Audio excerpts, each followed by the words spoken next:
Alhamdulillahirabbil alamin wassalatu wassalamu ala asyrafil anbiya'i wal mursalin nabiyina Muhammadin wa ala alihi wa sahbihi ajma'in. Amma ba'du.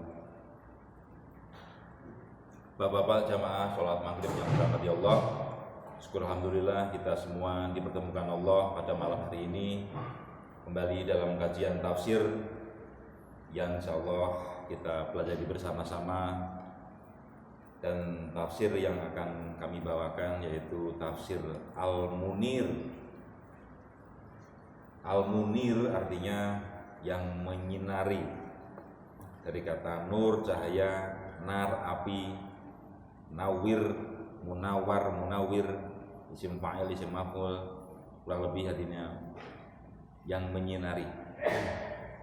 Sebagaimana sabda Nabi Muhammad SAW dalam satu hadisnya yang berbunyi, nawiru buyutakum bitilawatil Quran.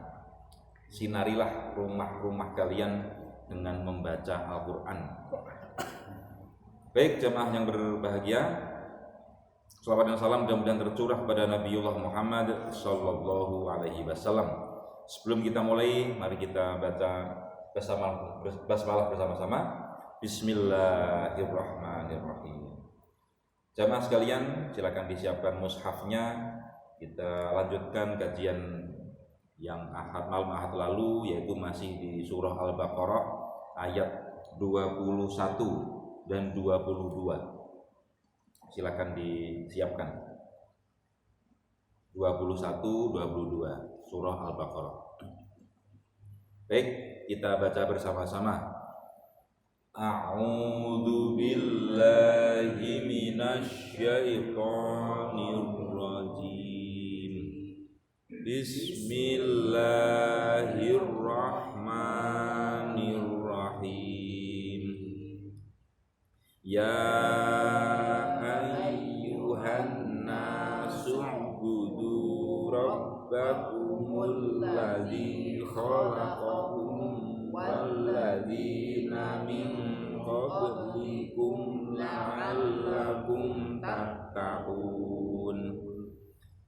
Alladzi ja'ala lakumul arda firasyan was samaa'a binaa'a wa anzala minas samaa'i ma'an fa akhraja bihi samarati rizqan lakum fala taj'alu lillahi andada wa antum ta'lamun. Baik, terima kasih Bapak sekalian. Kita akan mengkaji surah Al-Baqarah ayat 21 dan 22. Di tafsir Al-Munir ini diberikan judul oleh pengarangnya, judul subbabnya adalah Al-Amru bi'ibadatillahi wahdah wal asbabul mujibadulaha. Perintah untuk beribadah kepada Allah dengan mentauhidkannya dan sebab-sebab yang mewajibkannya untuk beribadah tersebut. Baik, kita coba ulas terjemahannya dulu. Ya ayyuhan nasu, wahai manusia, u'budu, sembahlah oleh kalian, beribadahlah oleh kalian. Siapa? Rabbakum, Tuhan kalian.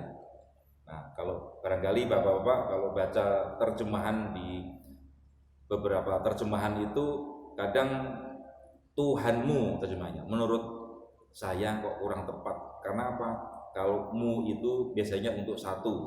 Di sini kum harusnya itu kalian, karena sifatnya itu jamak. Rabbakum, Tuhan kalian. Alladzi, yang khalaqakum, telah menciptakan kalian. Walladzina, dan orang-orang yang min qablikum, sebelum kalian. La'allakum tattaqun, agar kalian bertakwa. Alladzi, Tuhan kalian itu ja'ala lakumul arda, menjadikan untuk kalian al-ardo, bumi, firasyan, berupa hamparan, wassamaa binaan, wassamaa dan langit binaan sebagai bangunan. Wa anzala dan Tuhan kalian itu wa anzala telah menurunkan minas samai dari langit ma'an air. Fa akhraja bihi dan mengeluarkan darinya minas samarati buah-buahan rizqan lakum sebagai rizki untuk kalian. Fala taj'alu lillahi andadan, maka janganlah engkau jadikan lillahi Allah itu andadan, sekutu. Wa antum ta'lamun, sedangkan kalian mengetahuinya. Nah, itulah terjemahan dari surah Al-Baqarah ayat 21 dan 22. Jamaah sekalian,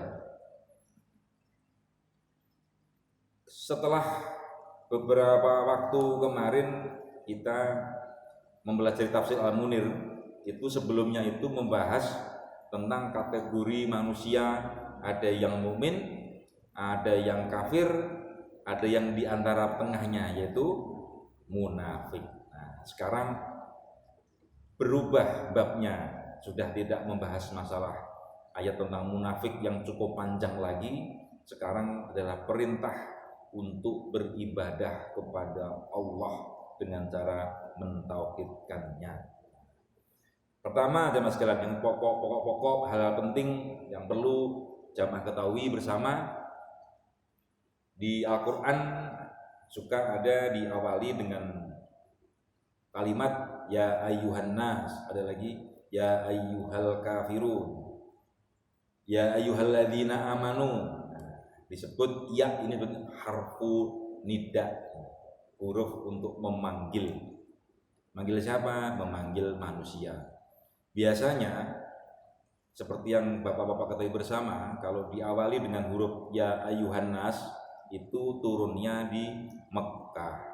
Kalau ya ayyuhalladzina amanu, nah kalau sudah spesifik orang-orang yang beriman, itu cenderungnya salah satu ciri surah atau ayatnya itu turun di Madinah.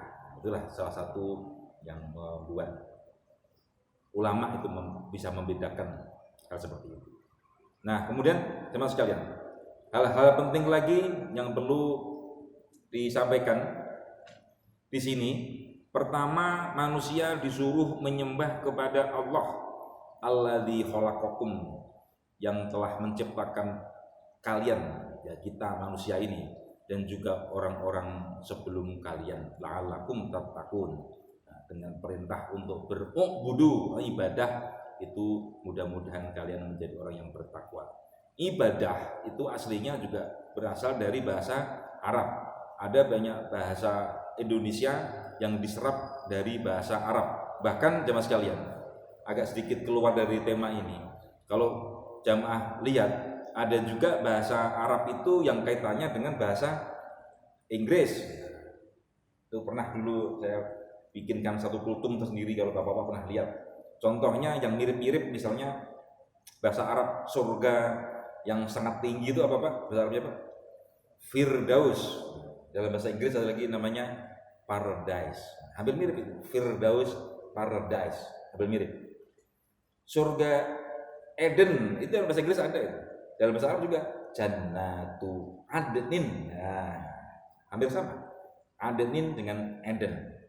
Ibadah dengan, ya dalam bahasa Arab juga ibadah, bahasa Indonesia juga ibadah. Kita beribadah kepada Allah. Ada lagi bahasa yang kaitannya itu, contohnya inflasi. Bahasa Arabnya infalasa, yang falisu.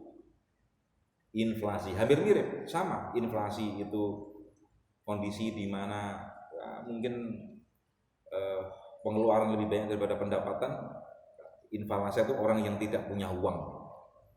Inflasi. Ada lagi qardun hasanun. Qard itu artinya pinjaman. Bahasa Arab qard, bahasa Inggris jadi kredit. Kredit dengan qard hampir mirip. Itu beberapa contoh kaitan antara bahasa Arab dengan bahasa Inggris. Kalau bahasa Indonesia jelas banyak serapan. Udah sama sekalian, al-firosh, hamparan. Nah, dari Kata al-firasyan di sini ada sebagian dari orang-orang di luar Islam yang menyangka bahwa Al-Quran ini mengajarkan paham flatter. Apa flatter itu Pak? Bumi itu datar, padahal aslinya bumi itu bulat. Kalau bapak-bapak perhatikan, penemu globe itu ulama Islam. Jadi Islam itu tidak mengajarkan bahwa paham itu bumi datar, tidak ada. Firasyan di sini maksudnya tempat untuk tinggal, istiqrar. Wal muradu annahu, maksud dari kata al-firash ini oleh Syekh Wahbah Zuhaili disebutkan mahdul ardi, yaitu hamparan bumi, lil iqamah, untuk tempat tinggal, fiha bal istiqrar, dan menetap alaiha. Nah itulah makna dari al-firash. Jadi jangan disangka dengan kata firash ini kemudian diterjemahkan menjadi hamparan terus seakan-akan Al-Quran ini mengajarkan bumi itu flat earth, bumi itu datar. Bukan, karena di ayat yang lain dijelaskan indikasi bahwa Allah itu menjadikan bumi itu bergulir misalnya antara siang dan malam dan sebagainya, sehingga para ulama itu menafsirkan bahwa Al-Quran itu menunjukkan secara implisit bahwa bumi itu tidak datar. Kemudian jamaah sekalian, di ayat yang lain juga dijelaskan, misalnya alladzi ja'alakumul arda qararan, itu di surat Al-Ghafir surat ke-40 ayat 64. Kemudian alam naj'alil arda mihada, surat An-Naba ayat 6.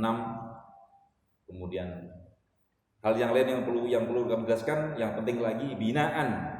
Di sini dijelaskan oleh Syekh Wahbah Zuhaili sakfan. Sakfan itu atap, marfu'an, yang di atas. Jadi langit itu digambarkan sebagai atap bagi bumi. Kalau di terjemahan Kemenak saya kurang tahu, mungkin bangunan ya maksudnya. Tapi di sini ternyata atap. Kemudian jemaah sekalian, andada, kita dilarang oleh Allah untuk menjadikan Allah itu memiliki sekutu-sekutu. Nah, tidak boleh. Andada itu maksudnya adalah jam'un nad. Huwa an-nadhir. An-nadhir itu maksudnya adalah Allah itu dianggap memiliki padanan. Itu enggak boleh, Pak. Enggak boleh. Allah itu yang menciptakan, Allah yang menghidupkan, Allah yang mematikan. Tidak boleh ada padanan baginya. Ai amsalan, yaitu permisalan bagi Allah enggak boleh. Minal alihah, sesembahan, ta'budunaha min dunillah, yang kalian sembah selain Allah, tidak boleh. Kemudian jemaah sekalian, wal muradu bi ibadatil mu'minina, yang dimaksud dengan ibadah bagi orang mukmin, ya orang mukmin kok masih disuruh ibadah. Gimana maksudnya? Isdiyaduhum minha, yaitu kita tetap harus disuruh untuk menambah lagi ibadah lagi, menambah lagi ibadah lagi, wa iqbaluhum 'alaiha, kita disuruh menerima Allah dengan sepenuh hati, wa thabatuhum fiha, kita harus menetapkan hati, mengokohkan hati kita untuk yang meyakini bahwa Allah itu adalah satu-satunya Tuhan. Kemudian jemaah sekalian, beberapa hal penting lagi yang dijelaskan oleh Syekh Wahbah Zuhaili, ba'da'an dzakarallahu ta'ala asnafan nasi ats-tsalatsah fahum, setelah Allah menjelaskan kelompok-kelompok manusia yang tiga, yaitu wahum, mereka itu adalah al-mu'minuna, orang-orang mukmin, wal kafiruna, orang-orang kafir, wal munafiquna, dan orang-orang yang munafik, amara jami'an nas, menyuruh semua manusia, wa minhum, di antara mereka manusia itu ada juga yang musyriku Makkah, ada orang musyrik Mekah, yang ibadatihi wal istiqanati wal khudu'i lahu bit ta'at.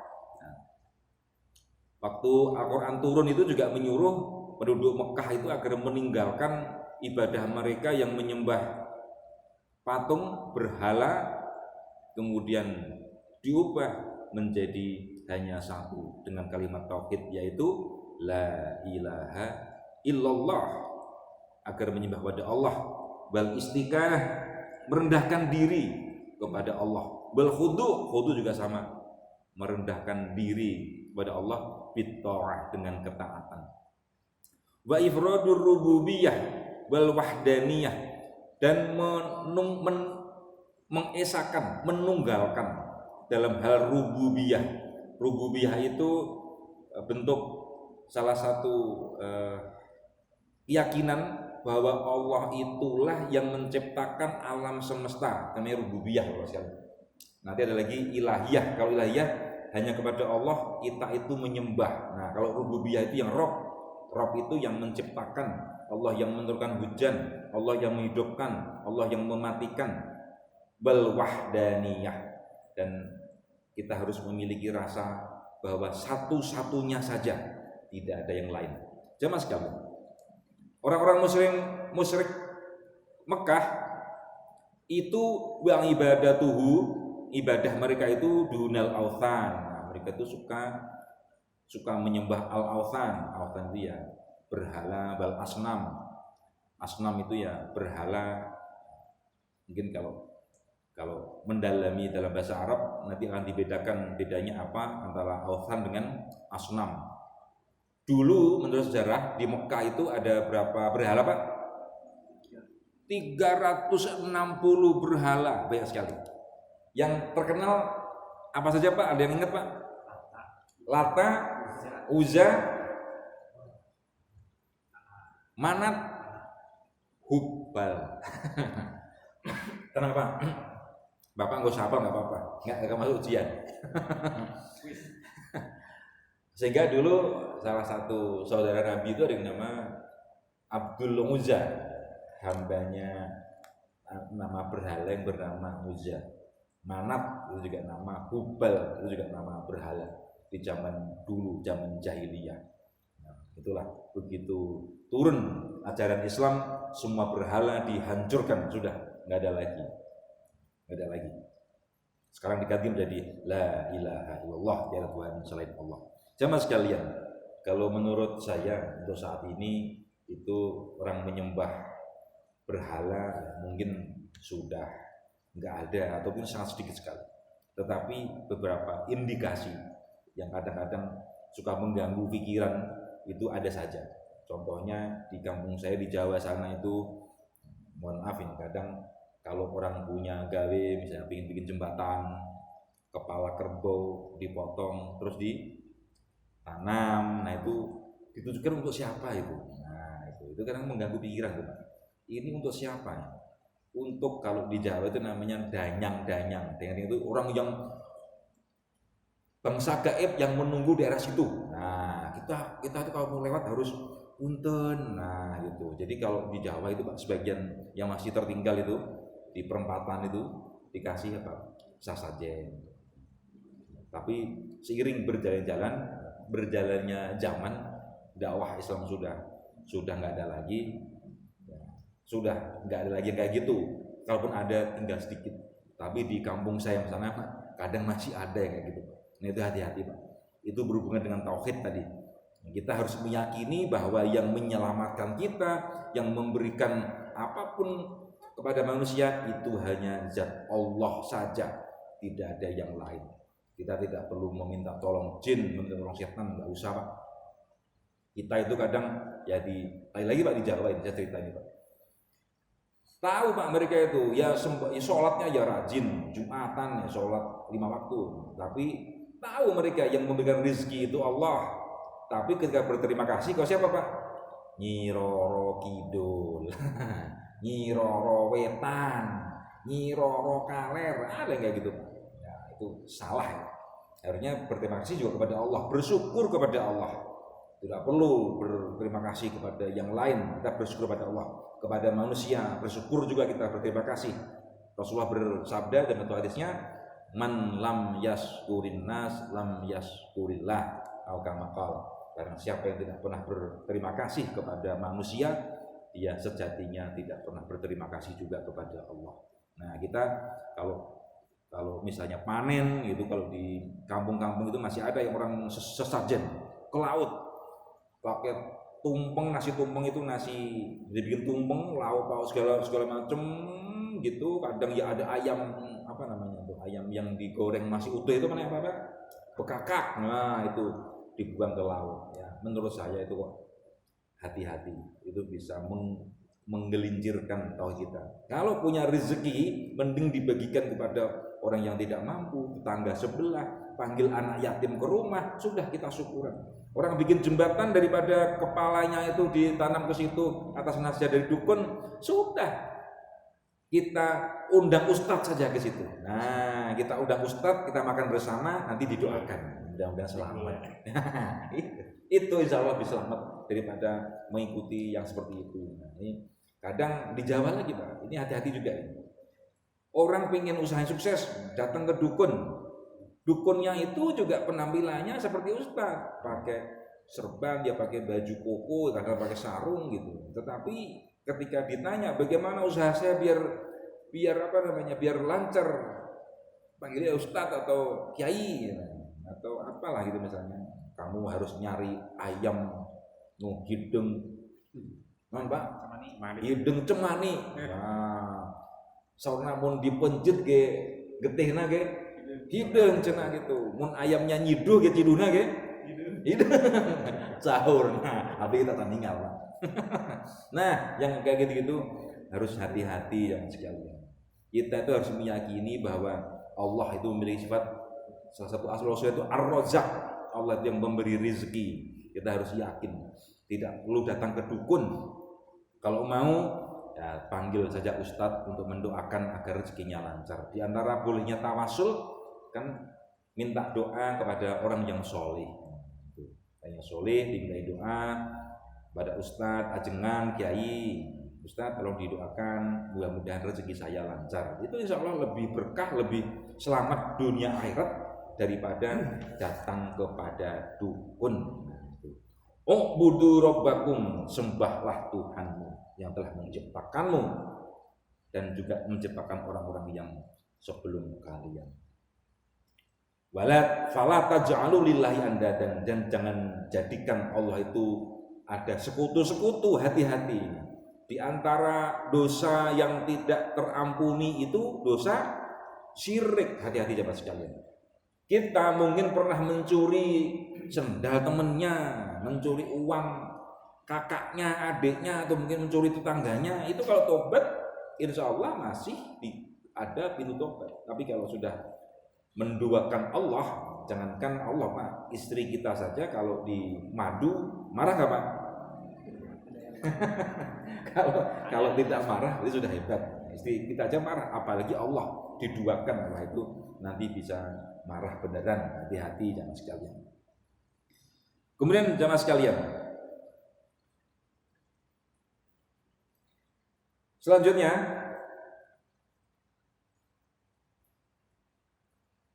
aslul ibadah, asli atau asal dari ibadah itu adalah al-khudu'.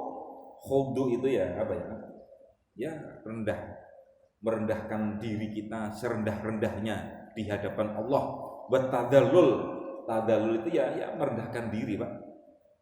Kita itu di depan Allah itu harus merasa hina, kita banyak dosa. Kita itu menjadi hamba yang lemah, tanpa bantuan Allah kita tidak bisa bernafas sampai hari ini. Kita itu yang butuh Allah, bukan Allah yang butuh kita. Itu harus kita tanamkan dalam diri kita.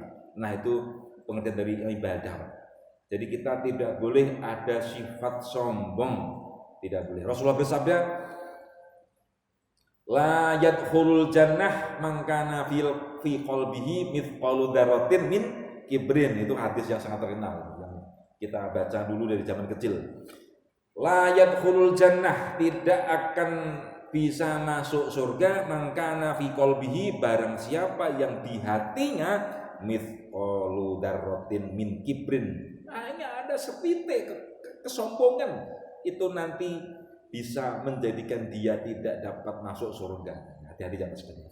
Nah, jadi kita tuh belajar. Oleh karena itu Bapak sekalian, ini juga nasihat bagi saya sendiri. Jangan kita itu gampang marah karena misalnya direndahkan orang lain, dibully, diledek, dicaci maki. Sudah, nggak apa-apa. Kita itu memang makhluk hina. Udah itu aja. Kita itu sebelum belajar rendahkan diri kepada Allah, nah kita belajar rendahkan diri kita kepada manusia. Nah, gitu Pak. Kita latihan dulu. Kalau kita masih merasa saya, yang ini masjid ini kalau nggak ada saya, wilayah ini kalau nggak ada saya, nah masih ada saya ini yang menjadikan diri kita sombong. Kita hilangkan itu semua. Khudu', tadzallul, kita hinakan diri kita di hadapan Allah. Allah kalau sudah gencet kita Pak, habis Pak, kita nggak bisa bernapas besok pagi itu Pak. Kita harus belajar merendahkan diri kita sehina-hinanya di hadapan Allah Subhanahu wa taala. Nah, oleh karena itu jamaah sekalian, jangan mudah tersinggung oleh orang lain. Hati kita harus berusaha seluas samudra. Nah, kita kalau masih dengan manusia saja masih gampang tersinggung, masih belum bisa merendahkan diri, nah kita berat sama Allah gitu. Kan kelihatan manusia itu, Allah kan nggak kelihatan. Nah, kita belajar.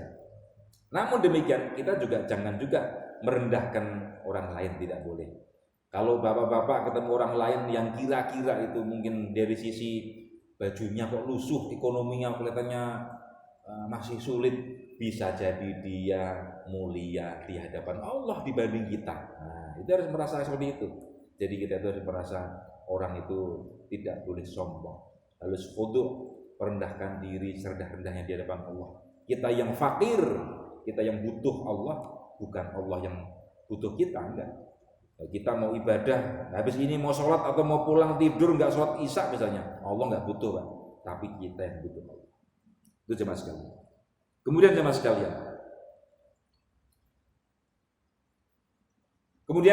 sekalian, nah, beberapa hal lagi yang penting lagi. Al-ibadah, ibadah itu ialah al-latihya tauhidullah, adalah mentauhidkan Allah tadi. Ini diulangi lagi. Waltizamu syara'i dinihi, dan kita senantiasa menjalankan syariat-syariat agamanya. La takunu illa lillah, bahwa kita beribadah itu tidak lain hanya karena Allah, al-Khaliq ar-Raziq, Allah yang menciptakan, Allah yang memberi rizki. Wa mulazamatul ibadatil khalisati lillah, dan kita itu berusaha untuk ikhlas dalam beribadah. Nah, jadi di samping kita itu dituntut hanya menyembah Allah, kita harus ikhlas bahwa kita beribadah, sholat, kita zikir, kita sedekah, baca Quran, semua harus diniati ikhlas dari dalam hati. Ini karena melaksanakan perintah Allah, bukan karena perintah Pak DKM, tidak. Perintah Pak RT, bukan. Kita karena perintah dari Allah. Allah disuruh kita untuk beribadah. Tidaklah aku ciptakan manusia kecuali hanya untuk beribadah kepada aku. Sudah, kita ikuti saja benar Allah. Allah suruh membaca Quran, kita pelajari. Al-Quran ini yang tadi disampaikan oleh Pak Jajang itu Ustadz beneran, kalau saya kan Ustadz Kajajaden. Al-Quran ini kan punya hudan, petunjuk lil muttaqin, bagi orang-orang yang bertakwa, hudan linnas, bagi manusia. Bagaimana kita bisa memahami Al-Quran kalau tidak kita baca, kita pelajari? Kan Al-Quran juga disuruh mentadabburi Al-Quran. Nah, mudah-mudahan dengan kita ngereyuh ngahanca tiap malam Ahad ini, ya mudah-mudahan ada sedikit yang nyantel lah.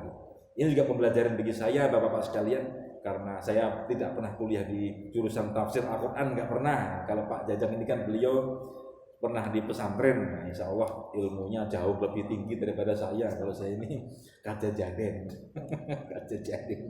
urusan jadi-jadian. Aslinya mah bebegi ya, disuruh ngaji tafsir.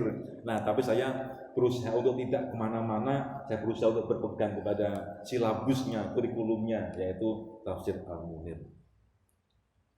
Kemudian jemaah sekalian, beberapa hal penting lagi yang perlu dipelajari. Wa antum ta'lamun, itu di akhir ayat ke berapa tadi? Ke-22. Nah, itu di sini dijelaskan dalilun 'alal amri bistimali hujajil qul wal ibtalit taqlid.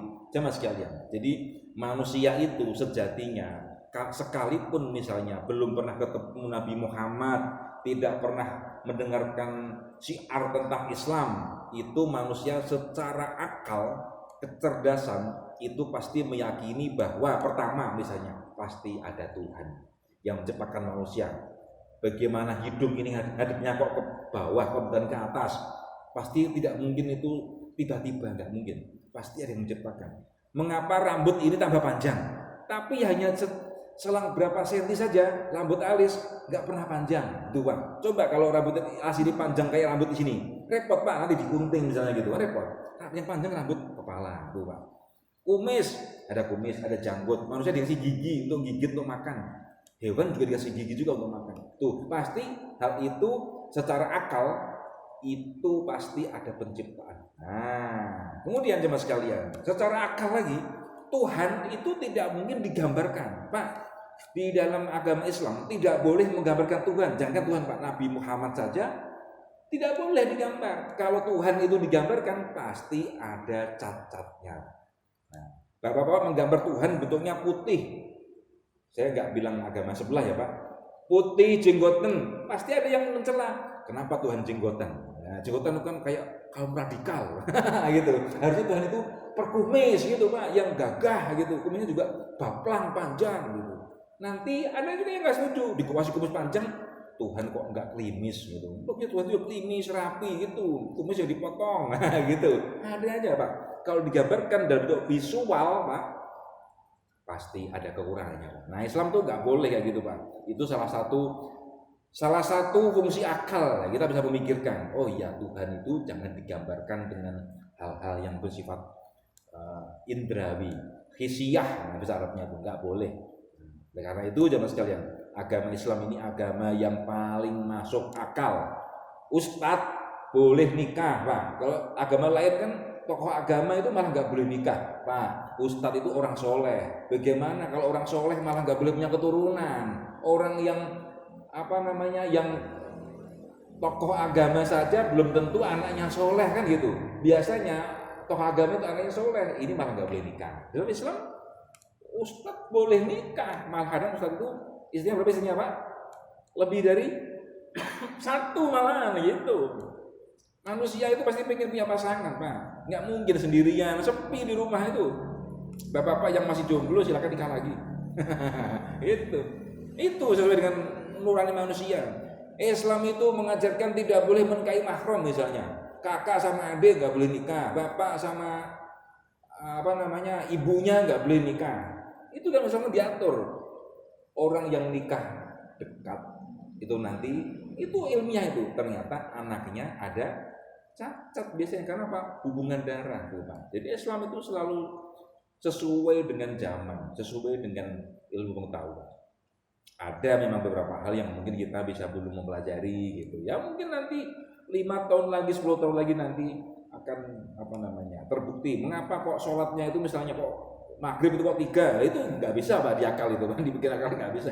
Kenapa subuh yang pas kondisi masih seger kok cuma 2 rakaat? Kok kenapa kok malah nggak 4 rakaat? Nah, yang kayak gitu itu nggak bisa diakal. Tapi ada yang lain yang berhubungan dengan muamalah itu insya Allah semua sesuai dengan akal manusia. Wa antum ta'lamun. Nah itu hujajilukul, secara hujah akal itu sesuai ajaran Islam itu sahihun fi kulli zaman wa fi kulli makan, gitu katanya. Jadi tepat mau dilaksanakan dalam setiap tempat dan setiap waktu. Zaman itu waktu, makan itu tempat, bukan makan minum, bukan Pak ya. Makan itu isim makan, isim zaman itu dalam bahasa Arab namanya tempat dan waktu.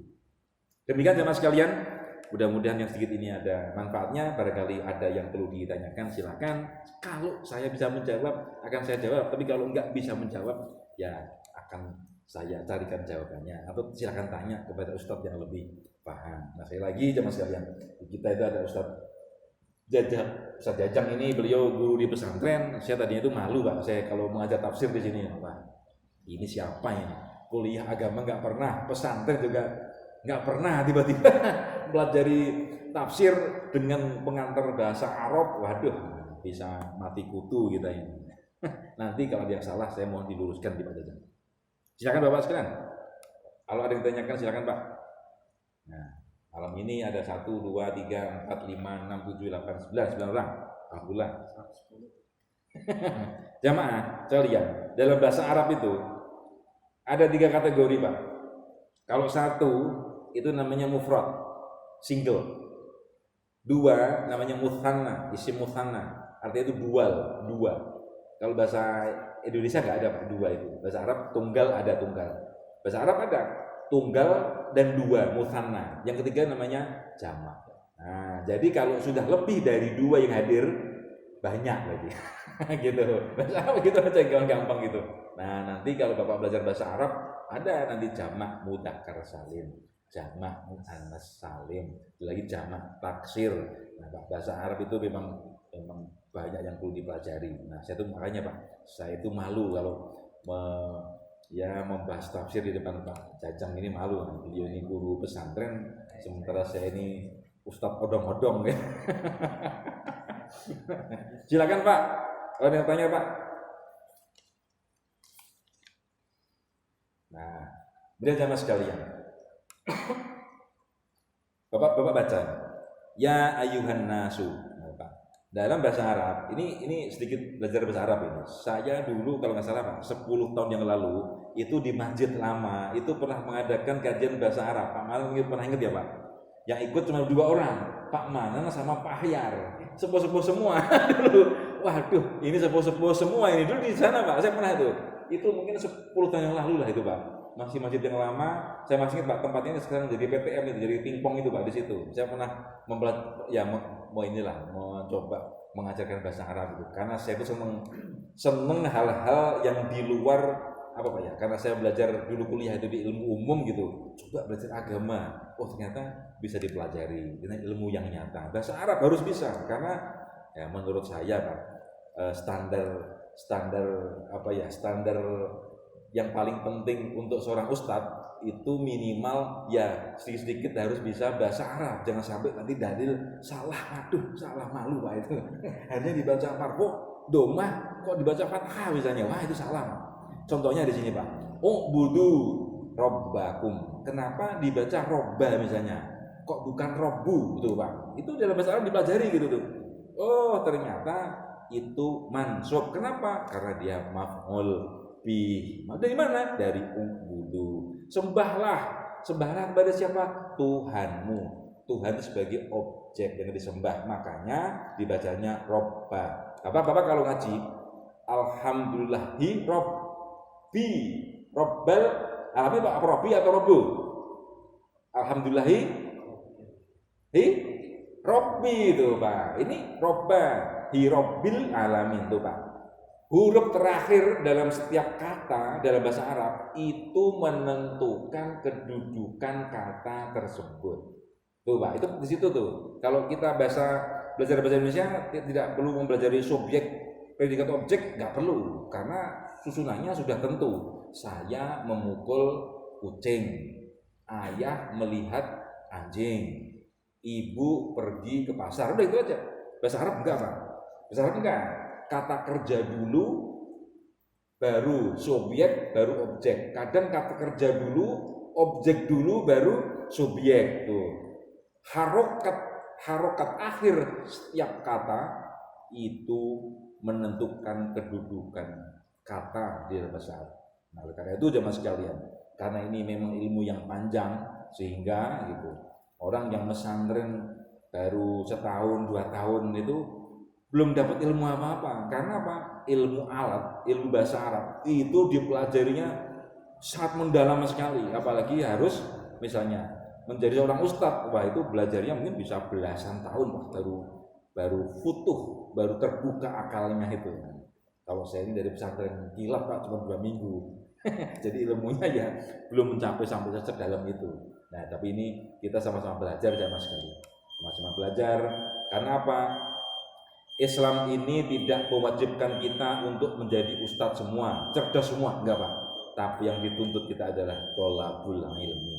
Mudah-mudahan kita tetap semangat untuk mencari ilmu jamaah sekalian, tetap istiqomah di jalan Allah, tetap bertauhid, mentauhidkan Allah dengan sebenar-benarnya tauhid, dan mudah-mudahan semua nanti kita kelak ketika dipanggil Allah, mudah-mudahan kita semua husnul khotimah. Amin ya rabbal alamin. Demikian jamaah sekalian, mudah-mudahan ada manfaatnya. Mari kita tutup dengan membaca hamdah sama-sama. Alhamdulillahirabbil alamin. Kurang mohon maaf yang sebesar-besarnya. Qulu qouli hadza wa astaghfirullah li wa lakum. Wassalamualaikum warahmatullahi wabarakatuh. Allahumma shalli ala sayyidina Muhammad wa ashghil